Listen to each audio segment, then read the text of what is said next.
umaga mga bata. Ang ating asignatura ngayong umaga ay ESP 5 para sa Quarter 3, Week 1. At ang ating aralin na tatalakayin ay ang pagpapakita ng mga kanais-nais ng kaugaliang Pilipino. At ito ay may layunin na naipapamalas sa pag-unawa sa kahalagahan ng pagpapakita ng mga natatanging kaugaliang Pilipino. Pagkakaroon ng disiplina para sa kabutihan ng lahat, commitment at pagkakaisa bilang tagapangalaga ng kapaligiran. Sa araling ito ay iyong matututuhan ang mga kanais-nais na kaugaliang Pilipino, tumulong at makilahok sa mga gawaing pampamayanan na nagpapakita ng kabutihan sa kapwa at pati na rin ang pagtanggap sa mga panauhin sa tahanan. Mahalagang matutunan ito upang maipakita ang pagiging mabuting Pilipino hindi lamang sa sarili, pati na rin sa ibang tao. Ngayon ay mag-isip tayo ng mga salita na maaaring tumukoy sa larawan na nasa ibaba upang maipakita ang tamang pag-uugali bilang Pilipino. Gawin ito sa iyong sagutang papel. At narito ang larawan.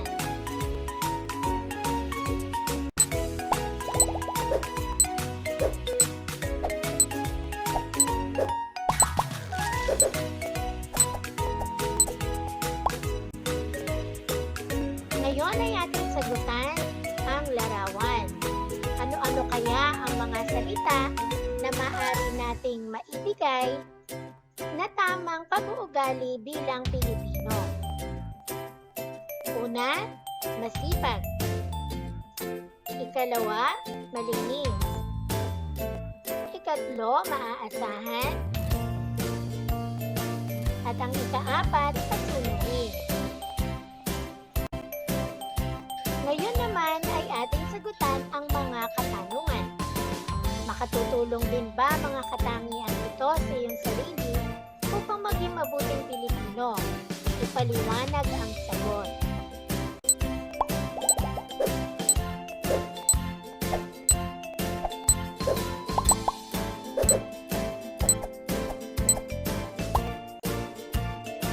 At narito ang aking halimbawang kasagutan.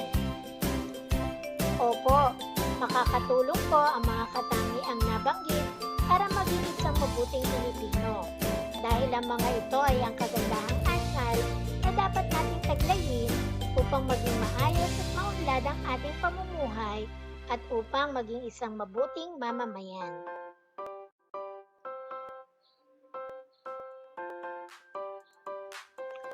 Ang pagpapakita ng kanais-nais na kaugaliang Pilipino ay nakatutulong sa atin upang maging mabuting tao sa kapwa. Pagtutulungan o pakikilahok sa bayanihan, sa pamayanan ay laging nating isabuhay. Ngayon ay gawin natin ang gawain sa pagkatuto bilang isa. Basahin ang kwentong may pamagat na sama-samang paggawa tungo sa isang adhikain. Tingnan kung paano nakikilahok si Kyle sa mga gawaing pampamayanan. Sagutin ang mga tanong sa iyong sagutang papel. At ang pamagat ng kwento ay ang sama-samang paggawa tungo sa isang adhikain. Hayaan ninyo na basahin ko sa inyo ang kwento. Isang araw ng Agosto, masayang ibinalita ng gurong si Binibining Daniel Ramos sa kanyang mag-aaral na magkakaroon ng International Coastal Cleanup. Ito ay taunang gawain upang maglinis ng mga kalat at dumi sa Rojas Boulevard. Tuwang-tuwa ang mga bata, lalo na si Kyle.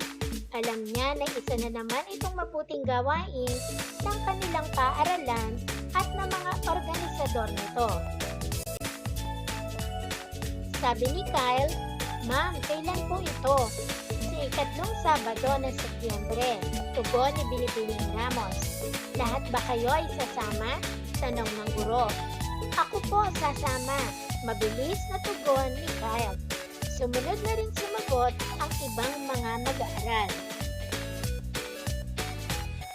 Mabuti naman, natutuwa ako at sasama kayo. Ano ba ang ating matututuhan sa gawain ito? Alam ba ninyo ang mararanasan at matututuhan ninyo sa gawain ito? Tanong ni Binibining Ramos. Opo ma'am, katulad po ng ginawa ng klase natin noong nakaraang taon sa barangay na malapit sa ating paaralan. Kami po ay makatutulong sa ating bansa upang mabawasan ang mga basura. Magiging malinis ito ng kahit na kaunti, tugon ng isang babaeng mag-aaral.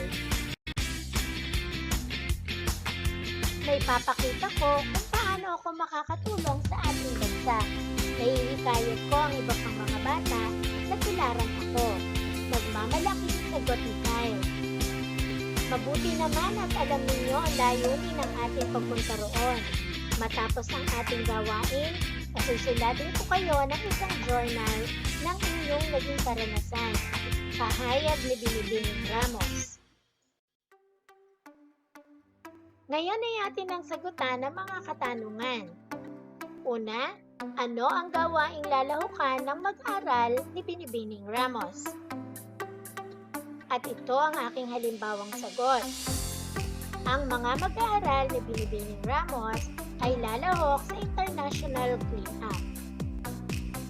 Ikalawa, ano ang layunin ng gawain ito? Ang sagot, layunin ng gawain ito na malinis at maalis ang kalat at dumi sa Rojas Boulevard. Ikatlo, ano ang ipinakita ni Kyle at ng kanyang mga kamag-aaral? Sagot, si Kyle at ang kanyang mga kamag-aaral ay nagpakita ng kagalakan at pagsuporta sa nasabing gawain. Ikaapat, paano natutuhan ng buong klase ang kanilang gampanin sa pamayanan? Sagot, natutuhan ng buong klase ang kanilang gampanin sa pamayanan sa pamamagitan ng paglahok sa mga gawain o proyekto na makapagpapaunlad ng pamayanan. Bilang isang Pilipino, ang magiliw na pagtanggap ng mga panauhin ay likas na sa ating sarili dahil ito ay ating nakasanayan at dapat ugaliin ng may ngiti at maluwag sa kalooban. Ito ay may magandang kaugalian na dapat nating matutuhan sapagkat ang pagpapakita ng kaugaliang Pilipino ay isang susi upang magkaisa para sa kabutihan ng lahat. Ngayon ay tumakot tayo sa gawain sa pagkatuto bilang dalawa. Ang panuto, basahin ang mga sumusunod na sitwasyon kung paano may papakita ang iyong pakikilahok sa gawain sa pamayanan. Isulat ang iyong sagot sa sagutang papel. Una, napansin mong nasasayang ang tubig sa iyong gripo na nasa harapan ng inyong bahay. Natatapon ito sa kalsada at habang hindi pa dumarating ang mga magkukumpuni nito, ano ang gagawin mo? At narito ang halimbawang sagot. Ang akin pong gagawin, habang hindi pa dumarating ang magkukumpuni ng sirang gripo, ay kukuha po ako ng maaaring mapag-imbakan ng tubig upang hindi ito maaksaya dahil maaari ko itong ipangdilig sa mga halaman at magamit sa paghuhugas ng pinggan. Ikalawa, nabalitaan mong maraming bahay sa kabilang barangay ang nasira dahil sa katatapos lang na bagyo. Ano ang gagawin mo? Sagot, ang aking pong gagawin ay kakausapin ko ang aking magulang na magbigay kami ng tulong kahit mga damit at pagkain. Yayayain ko din po ang aking mga kaibigan na magbigay ng kahit konting tulong. Ikatlo, pauwi na ang iyong mga magulang. Nagbilin sila sa iyo na parating ang mga pinsan mo upang bumisita sa iyong tahanan. Ano ang gagawin mo? Sagot, Maglilinis po ako ng bahay nang sa gayon ay maging komportable ang kanilang pagtigil sa bahay. Akin din po silang sasalubungin ng maayos at ng may buong kasiyahan. Ngayon naman ay gawin natin ang gawain sa pagkatuto bilang 3. Narito ang panuto. Lagyan ng puso ang kolong na tumutukoy kung gaano mo kadalas ginagawa ang sumusunod na gawain. Gawin ito sa sagutang papel. At narito ang mga ginagawa. Una, pagsunod sa mga lituntuning pangkaligtasan sa aming tahanan at pamayanan. Ikalawa, pagbibigay ng tinapay sa kaibigan ko na nagugutom. Ikatlo, pagtulong sa paglilinis ng kanal upang maiwasan ang pagbaha at pagdami ng lamok. Ikaapat, pagsama sa mga lakad ng pinsan kapag may pahintulot ang aking magulang. Ikalima, magiliw na pagtanggap sa mga panauhin ng aking mga magulang o kapatid.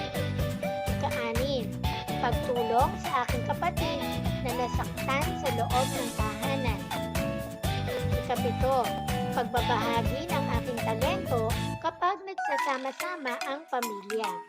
At ang ika-8, paghahanap ng paraan upang magkasundo ang dalawang magkaibigang nagkakagalit.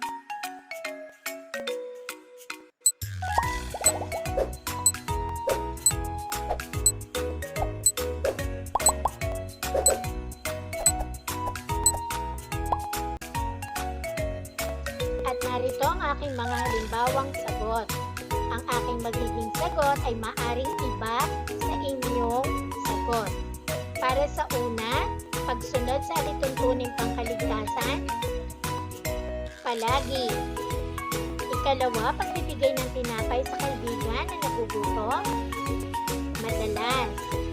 Ikatlo, pagtulong sa paglilinis ng kanal upang maiwasan ang pagbaha at pagdami ng lamok, bihira. Ika-apat, pagsasama sa mga may lakad ng isa, mga lakad ng pinsan kapag may pahintulot ang aking magulang, madalas. Ika-5, magiliw na pagtanggap sa mga panauhin ng aking magulang at kapatid, madalas. Ika-6, pagtulong sa aking kapatid na nasaktan sa loob ng tahanan, palagi. Ika-7, pagbabahagi ng aking talento kapag nagsama-sama ang pamilya, bihira. Ika-8, paghahanap ng paraan upang magkasundo ang dalawang magkaibigang nagkakagalit, madalas. Ngayon naman ay dumako tayo sa gawain sa pagkatuto bilang 4. Para sa panuto, tukuyin kung paano makikilahok ang kabataang katulad mo sa mga gawaing bayanihan sa pamayanan. Isulat ang mga paraan sa iyong sagutang papel.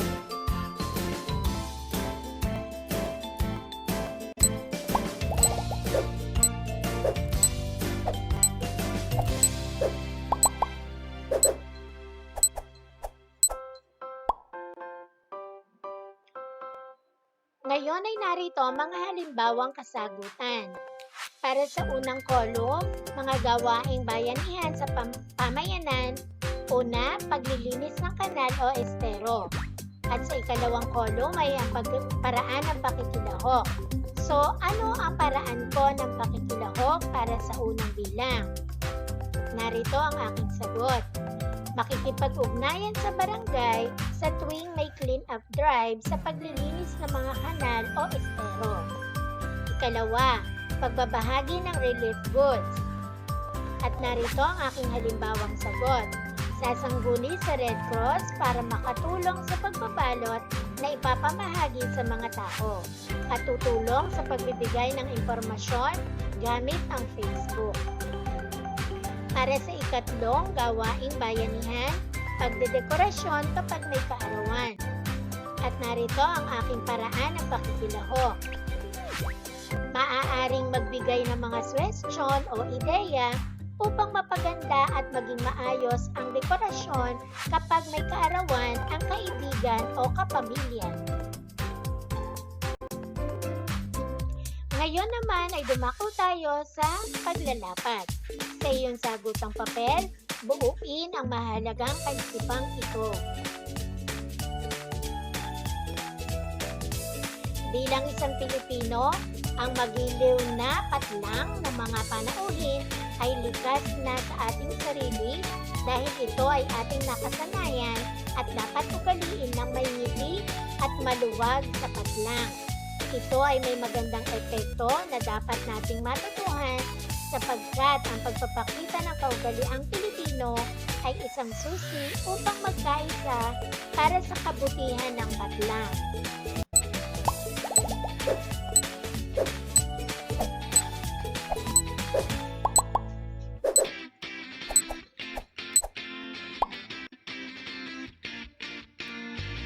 Ngayon ay narito ang halimbawang kasagutan.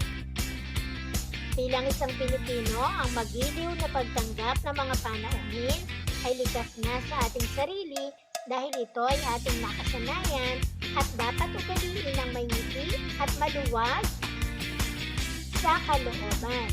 Ito ay may magandang epekto na dapat nating matutuhan sapagkat ang pagpapakita ng kaugaliang Pilipino ay isang susi upang magkaisa para sa kabutihan ng pamayanan. Ngayon ay para sa refleksyon, sumulat ka sa iyong kwaderno ng iyong nararamdaman o realisasyon gamit ang mga sumusunod na prompt. Una, naunawaan ko na, patlang. Nabatid ko na, patlang. Naisasagawa ko na, patlang.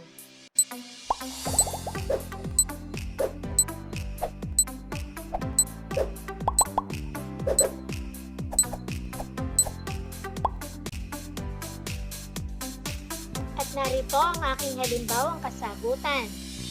Para sa una, nauunawaan ko na ang mga kaugalian nating mga Pilipino ay dapat pahalagahan, panatilihin, gawin at isabuhay. Nabatid ko na ang paglahok natin sa mga proyekto o gawain ng pamayanan ay makatutulong upang maging maayos at maunlad ang ating pamayanan. Naisasagawa ko na ang ilang mga gawain na malaki ang epekto upang maging maayos ang ating pamayanan at manghihikayat pa ako ng aking mga kaibigan at mga kabataan upang makilahok din. At hanggang dito na lamang ang ating aralin. Sana ay marami kayong napulot na aral sa ating bagong aralin.